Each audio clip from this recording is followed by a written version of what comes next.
नमस्कार। मैं डॉक्टर सुषमा पांडे, सह आचार्य राजनीति विज्ञान, राजकीय महाविद्यालय टोंक। आज के व्याख्यान में आप सभी का हार्दिक अभिनंदन करती हूँ। आज हम जिस विषय पर बातचीत करेंगे उसका शीर्षक है हॉब्स तथा लॉक के समझौतों में तुलना। इससे पूर्व के व्याख्यानों में हम हॉब्स और लॉक के कुछ विचारों के संदर्भ में पहले भी चर्चा कर चुके हैं। आज हम जिस विषय पर मूल रूप में बात करेंगे वह सामाजिक समझौता को लेकर हॉब्स और लॉक के बीच में जो अंतर दिखाई देता है उसके संदर्भ में हम आगे बढ़ेंगे। यदि हम दोनों ही के समझौता संबंधी विचारों की अगर तुलना करते हैं तो उन तो उसमें हमें समानताएं और असमानताएं दोनों दिखाई पड़ती हैं।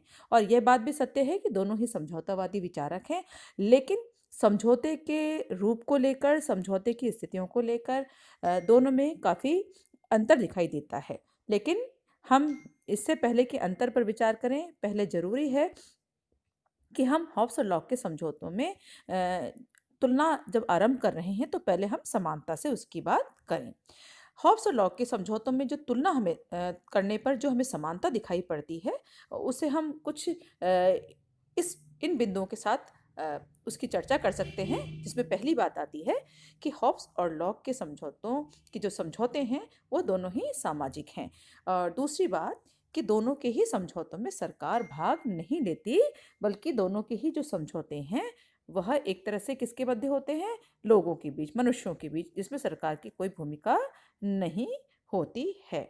अब जो तीसरी बात समानता को लेकर सामने उभर के आती है कि दोनों ही ने समझौते को प्राकृतिक अवस्था के व्यक्तियों द्वारा संपन्न होने की बात कही है। यानी वो ये कहते हैं कि जो समझौता होता है वो प्राकृतिक अवस्था में जो लोग निवास कर रहे हैं उन व्यक्तियों द्वारा ही आपस में बातचीत द्वारा इस तरह के समझौते की स्थिति जन्म लेती है।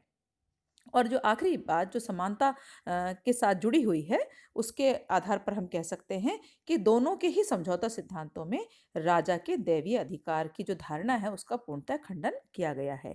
यानी दोनों ही ये विद्वान यह मानते हैं कि जो समझौता होता है वो लोगों के बीच होता है और इसमें राजा को कोई दैवीय रूप से अधिकार प्राप्त नहीं होते, बल्कि राजा को जो अधिकार देने में जो भूमिका होती है वो कहीं ना कहीं मनुष्यों की होती है, समाज में रहने वाले लोगों की होती है। तो इस प्रकार जब हम हॉब्स और लॉक के समझौतों की तुलना करते हैं तो हम समानता की बात को जरूर ध्यान में रखते हैं। अब हम चर्चा करेंगे कि हॉब्स और लॉक के समझौतों में क्या भेद है, क्या अंतर है। अब जैसा मैंने अभी आपको समानताओं की चर्चा की, तो इन समानताओं के बावजूद अगर हम हॉब्स और लॉक के समझौता संबंधी विचारों में अंतर की बात करें तो हम कह सकते हैं आकाश और पाताल का अंतर, यानी काफी भेद हमको दिखाई देता है। यह राजनीतिक विद्वान डनिंग के अनुसार हॉब्स ने समझौते के आधार पर सरकार की सत्ता को निरंकुश बनाया था, ऐसा उनका मानना था। लेकिन लॉक ने इसी सिद्धांत द्वारा उस पर अनेक मर्यादाएं और प्रतिबंध लगाए।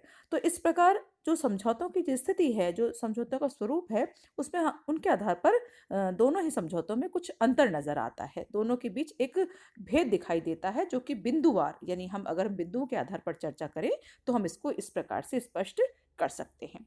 हम अब चर्चा करेंगे पहले बिंदु के बारे में, जो कि हॉब्स और लॉक के सामाजिक समझौते में अंतर को लेकर के स्पष्ट की गई है। हॉब्स मानता है कि जो सामाजिक समझौता होता है वो प्राकृतिक अवस्था में रहने वाला जो मनुष्य है, जो कि स्वार्थी है, एकाकी है या पार्श्विक जीवन जीता है, ऐसा जीवन बिताने वाले लोगों के द्वारा समझौता संपन्न होता है या समझौता किया जाता है। क्योंकि जैसा मैंने आपको पूर्व व्याख्यान में बताया था, जब हमने चर्चा की थी हॉब्स के अनुसार मानव स्वभाव की, तो हॉब्स ने माना था कि मनुष्य स्वार्थी होता है, हिंसक होता है, पार्श्विक होता है, एकाकी होता है। इसलिए जो प्राकृतिक जीवन की जो चर्चा की है उसमें मनुष्य के ये जो गुण हैं स्वभाव के, वो दिखाई पड़ते हैं और इन्हीं गुणों वाले व्यक्ति मिलकर के बाद में जाकर समझौता करते हैं। लेकिन दूसरी ओर लॉक कहता है कि जो समझौता होता है ऐसे मनुष्यों द्वारा संपन्न होता है जो कि कतिपय या कुछ असुविधाओं के बावजूद एक सामाजिक जीवन बिताते थे। तो इस प्रकार लॉक के अनुसार समझौता समझौता जो है वो सामाजिक जीवन बिताने वाले मनुष्यों द्वारा किया गया है। अब दूसरा बिंदु जो कि दोनों के समझौतों में अंतर की बात स्पष्ट करता है, हॉब्स कहता है कि जब समाज में संघर्ष की स्थिति उत्पन्न होती है। यानी जैसा हॉब्स ने माना था कि चूँकि मनुष्य का जो स्वभाव है हिंसक है, तो प्राकृतिक अवस्था में कैसी स्थिति बनती है? सतत संघर्ष की, यानी हमेशा विरोध, विद्रोह, आपस में विवाद की स्थिति बनी रहती है। तो ये जो सतत संघर्ष है, लगातार जो संघर्ष की स्थिति है, इससे उत्पन्न अराजकता को दूर करने के लिए किसकी ज़रूरत होती है? समझौते की ज़रूरत महसूस हुई और इसी आधार पर समझौता संपन्न हुआ। लेकिन लॉ क्या कहता है? लॉ कहता है कि प्राकृतिक अवस्था में जो प्रमुख रूप से 3 असुविधाएँ देखने को मिली। पहली थी प्राकृतिक नियम की, दूसरी प्राकृतिक नियमों की व्याख्या करने वाली और इन नियमों को लागू करने वाली सत्ता का अभाव दिखाई देता है। तो ये जितनी भी असुविधाएँ थीं, जो जो दिखाई पड़ रही थीं, इन असुविधाओं को दूर करने या इन कमियों को दूर करने के लिए ही समझौता करने का निश्चय किया गया था। तो इस प्रकार लॉक जो समझौता की जो बात करता है, वो कहता है कि प्राकृतिक व्यवस्था की जो असुविधाएँ थी, उनको समाप्त करने या उनका निराकरण करने के लिए समझौता करने का निश्चय किया गया।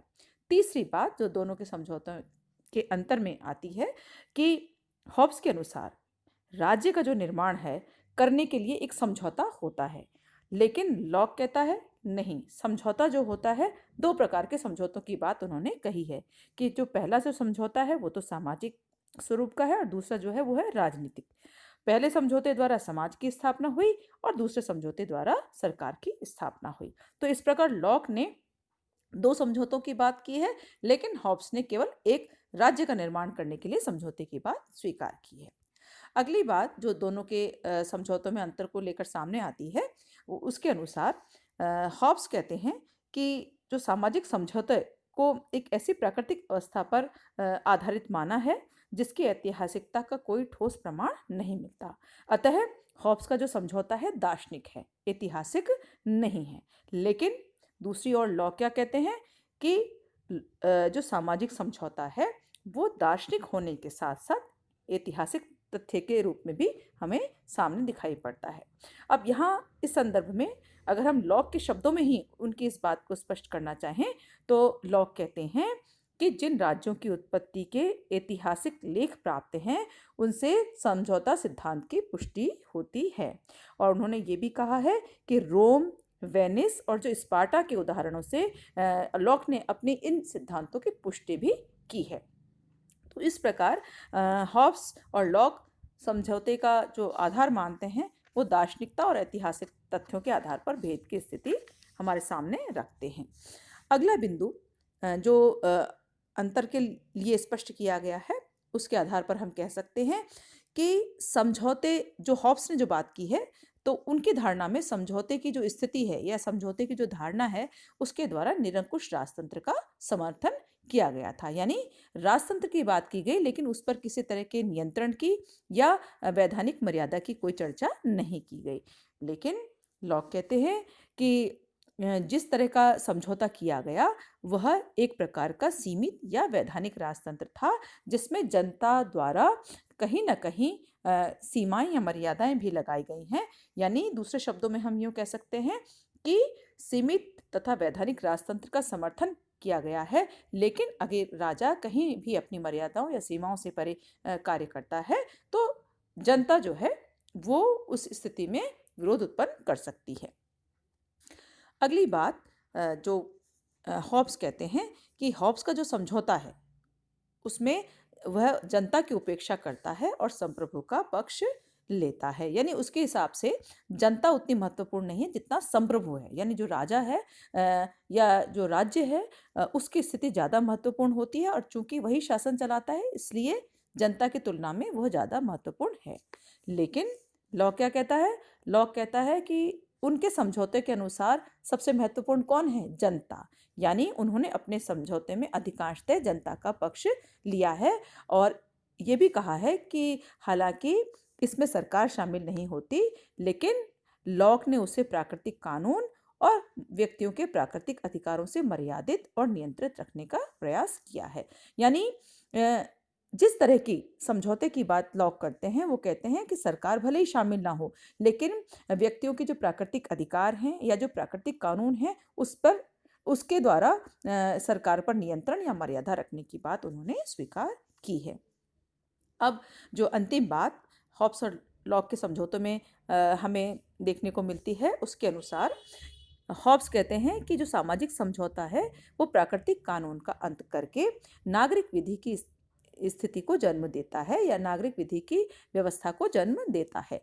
लेकिन लॉक क्या कहते हैं कि समझौते से प्राकृतिक कानून पर कोई प्रतिकूल या विपरीत असर दिखाई नहीं पड़ता। क्यों? क्योंकि उनका ऐसा मानना है कि नागरिक समाज में भी प्राकृतिक कानून ज्यों का त्यों बना रहता है तथा वो शासन और जनता दोनों को ही नियंत्रित करता है और इससे जो कानून का जो स्वरूप है वो नहीं बिगड़ता, बल्कि कोई प्रतिकूल असर भी दिखाई नहीं देता। तो इस तरह से प्राकृतिक कानून भी बना रहता है और जनता और शासन दोनों को नियंत्रित भी करता है। इस प्रकार हमने आज चर्चा की हॉब्स और लॉक के समझौतों में अंतर को लेकर के।